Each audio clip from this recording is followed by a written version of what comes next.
This was a moment of absolute global shock. Just moments ago, Donald Trump stood before the world and delivered a verdict that has effectively shattered the nature of the special relationship, turning a historic alliance into a brutal arena for public humiliation. He didn't just criticize Keir Starmer's government, he obliterated it. Trump characterized Starmer's policies as dangerously soft on migration, declaring them an immediate threat to national interests. The ultimatum was delivered with terrifying clarity, public and unforgiving. Seal the English Channel or watch the British economy suffer. That was the essence of his message, a direct threat that has sent shockwaves through London.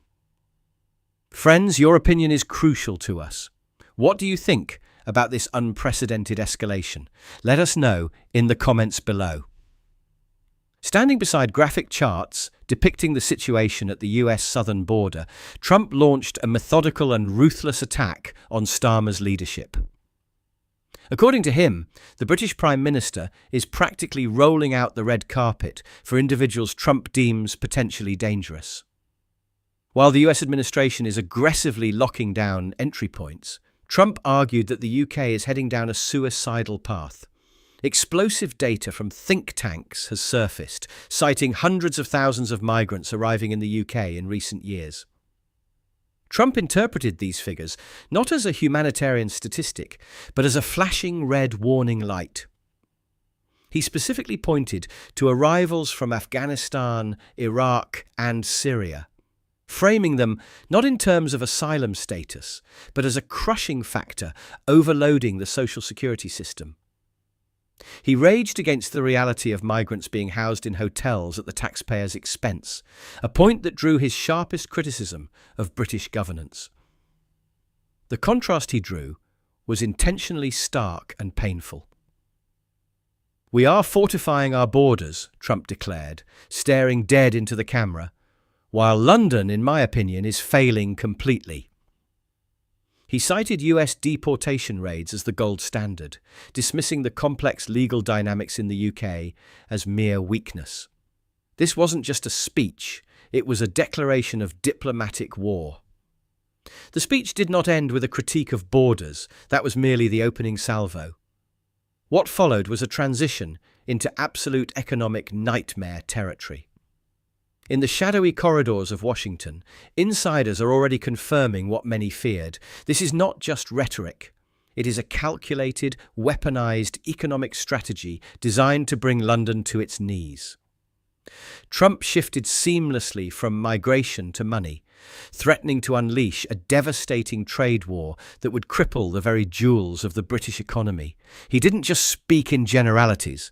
He pinpointed the targets with the precision of a guided missile. He threatened to impose crushing tariffs on British pharmaceutical exports, a sector that is the lifeblood of the UK economy. Imagine the catastrophe if this were realised. We are talking about billions in losses overnight. But the list of casualties didn't stop there. The automotive industry, already struggling, was next in the crosshairs. Public statements hinted at the return of brutal duties on steel and aluminum, a move that analysts say would skyrocket costs for manufacturers and decimate export margins. These threats, even if they remain at the proposal stage, have already triggered a political firestorm. This is unprecedented pressure on a British Prime Minister. Critics are calling it a public humiliation, while Trump supporters argue it is the necessary tough love required to wake up a slumbering ally. The reaction in the City of London was immediate and visceral. Financial markets do not like uncertainty, and they certainly do not like trade wars with the world's largest economy. As news of the ultimatum spread, the markets reacted with a distinctive shudder, a temporary but sharp decline in confidence and erratic fluctuations in stock quotes. Analysts are now openly discussing the terrifying probability of capital flight.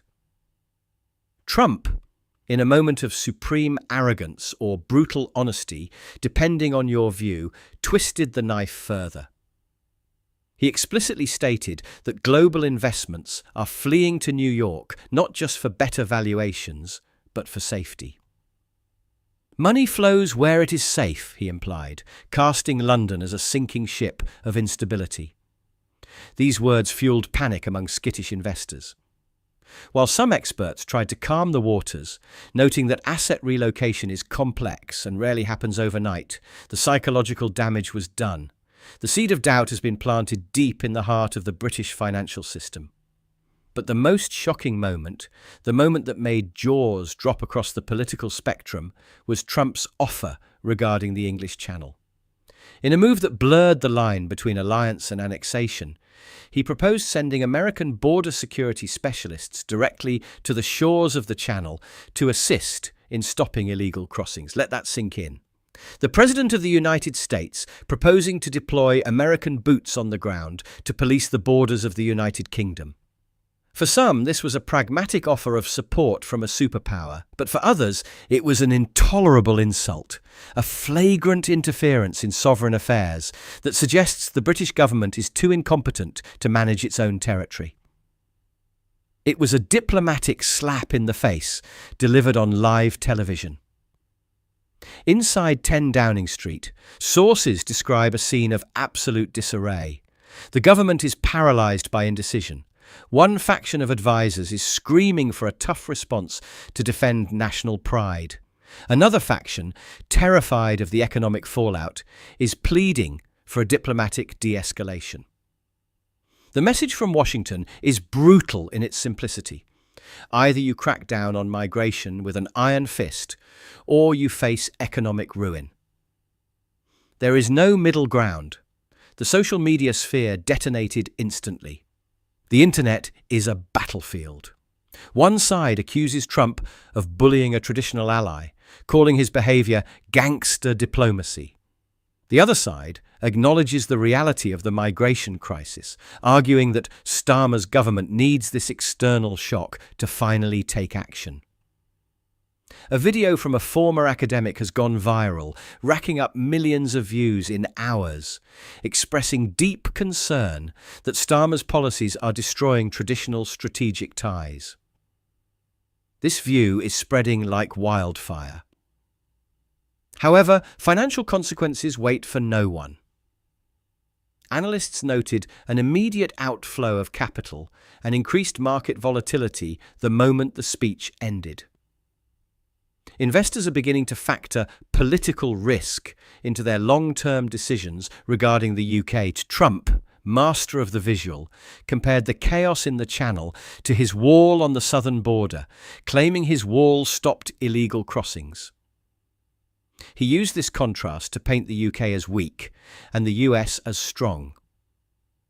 The rhetoric even reached the capital itself.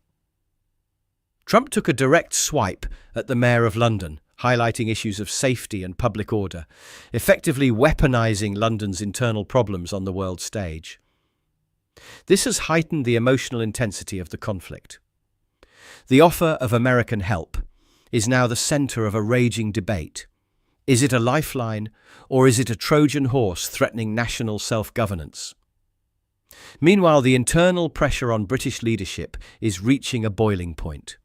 Official and unofficial reports are circulating, citing tens of thousands of undocumented arrivals, data that is now being weaponized by the opposition to demand stricter controls. Yet, human rights experts and lawyers are reminding the government of international obligations. Starmer is trapped. If he yields to Trump, he looks weak. If he defies him, the economy crashes. This is no longer just a diplomatic spat. This is a battle for the economic survival and sovereign dignity of the United Kingdom. And right now, London is blinking. The conflict has now mutated beyond migration, infecting the very heart of the economy. Trump is weaponizing environmental regulations and supply chains, threatening to lock Britain out of key technological markets. Even darker whispers are circulating regarding intelligence sharing, a potential severance of military cooperation that has security experts trembling. Inside Starmer's cabinet, a civil war has erupted. The government is torn between capitulation to save the economy or standing firm for national dignity. Even energy policy has become a battlefield, with Trump mocking Britain's green agenda as economic suicide. As banking assets begin to eye the exit, the special relationship is officially on life support. This is no longer just a disagreement. It is a crisis of trust that could permanently burn the bridge between London and Washington. The world is holding its breath. Will the alliance survive this storm, or is this the tragic end of the West's most historic partnership?